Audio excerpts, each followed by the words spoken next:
बसंत का मौसम था, चारों तरफ फूल खिले थे, चिड़ियां चहचहा रही थीं। चारों तरफ फैली हरियाली मन को भा ले रही थी।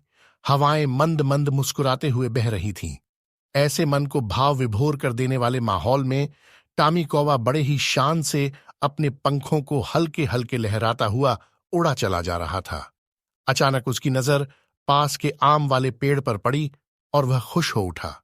उसकी आंखों में एक नई चमक जाग उठी थी। उसने देखा कि वही नूरी चिड़िया, जिसके अंडों को वह कई बार खा चुका था, एक बार फिर घोंसला बना रही थी। टॉमी नूरी के अंडों के स्वाद का विचार लाकर मन ही मन खुश हो रहा था कि कितना मजा आएगा उन रसीले अंडों को पीने में। उधर नूरी को उन नन्हे बच्चों के साथ खेलने में, उनकी भुदकती तस्वीर, खाने के लिए चहचहाहट और उनके साथ वक्त गुजारने की ख्वाहिश उसे कभी अपने काम में थकान नहीं महसूस होने देती थी। उसने चुन चुन कर नरम नरम सींकों से घोंसले को तैयार किया था, जिससे उसके बच्चों को इस मखमली घोंसले में बहुत आराम मिले। पेड़ की जड़ के पास एक बिल था, जिसमें सर्पी नामक सांप रहता था। उसने जब देखा कि नूरी ने इस बार उसके ही पेड़ पर घोंसला बनाया है, तो उसकी खुशी का ठिकाना ना रहा। कितने ही दिन गुजर गए लजीज अंडों का स्वाद लिए हुए। इन मेंढकों और कीड़ों मकोड़ों में वह स्वाद कहाँ जो उन अंडों को पीने में है। और उसमें वह पीली जर्दी, ओह कितना जायकेदार होता है, मानो रसगुल्ला हो। यह ख्याल आते ही उसके मुंह में पानी आ जाता था। दिन गुजरते गए। टॉमी और सर्पी दोनों इस बात की निगरानी रखते कि नूरी कब अंडे देगी। लंबे इंतजार के बाद आखिर वह दिन आ ही गया, जब नूरी ने 2 सुंदर सुंदर अंडे दिए।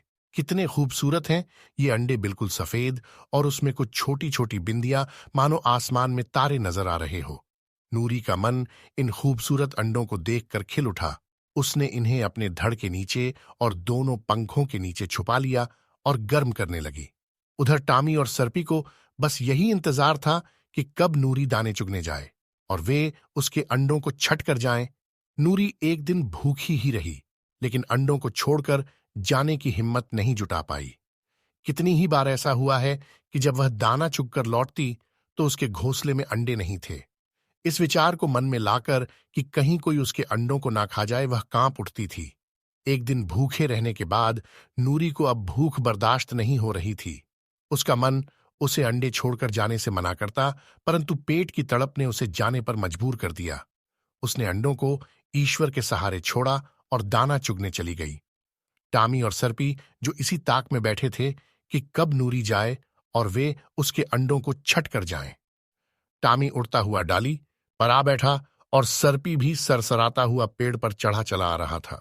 टामी ने जैसे ही अंडों पर चोंच मारने की कोशिश की, सर्पी ने यह सोचते हुए कि अब तो अंडे गए हाथ से लपककर उसके पैरों को दबोच लिया। टामी ने जब इस आफत को देखा तो तुरंत ही चोंच से मारकर उसकी दोनों आंखें फोड़ दीं और सर पर जोर जोर से वार करने लगा। सर्पी संतुलन खोकर पेड़ से नीचे आ गिरा। टामी भी उसके साथ नीचे गिर पड़ा, क्योंकि सर्पी ने उसके पैरों को अभी तक दबोच रखा था। टामी के वार से सर्पी ने दम तोड़ दिया। जहर फैलने से टामी का भी बुरा हाल हो रहा था। कुछ ही देर में वह भी चल बसा। दाना चुगकर जब नूरी वापस आई तो नीचे 2 लाशें देखकर उसे सारा माजरा समझ आ गया। सबके लिए तो यह महज एक इत्तेफाक था, लेकिन नूरी मन ही मन ईश्वर का शुक्रिया अदा कर रही थी।